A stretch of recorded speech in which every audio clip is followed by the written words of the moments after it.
ពេលដើរផ្សារហើយនឹកឃើញកាល3ឆ្នាំមុនបងប្អូនអីវ៉ាន់ពេញត្រូលីអីបងប្អូនអស់ហើយត្រឹម110 120គឺពេញហ្មងយួរឡើងជ្រែកដៃហ្មងចូល4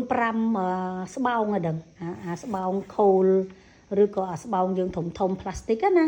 ឥឡូវនេះបងប្អូនឲ្យគ្មានបានពេញត្រូលីទេហើយក៏មិនបានកាចហើយក៏មិនបានកន្លះទៀតបងប្អូននេះអ្វីគឺឡើងថ្លៃទាំងអស់តែម្ដងនេះបងប្អូនអីវ៉ាន់តន្តិចណា$100 13 សេនគាត់មើលនៅខ្ញុំសូវដែរទៅទេខូលដោយសារយើងភាគច្រើនខ្ញុំទៅផ្សារតាអាស៊ីបងប្អូនខ្ញុំទៅផ្សារយួនខ្ញុំទៅផ្សារខ្មែរយើងនៅខាងទៅខាងដោនសូស្ព្រីអីចឹងណាហ្នឹងឯងហើយ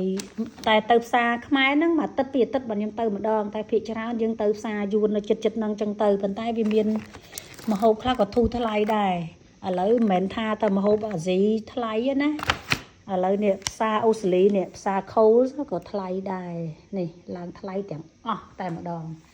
ញ៉េពីមុនពេញត្រូលីគឺថាអស់យ៉ាងខ្លាំង110 120ឥឡូវនេះចាអត់បានតែប៉ុណ្្នឹងផងអស់100ដែរបងប្អូនអើយចាទម្រាំតែឆ្នាំក្រោយ2 3ឆ្នាំអីទៀត5ឆ្នាំអីទៀតមិនដឹងថាកាន់100ទៅបានអីខ្លះមកណាបងប្អូនណោះចឹងគឺថាមានតែប៉ុណ្្នឹងទេសូមអរគុណ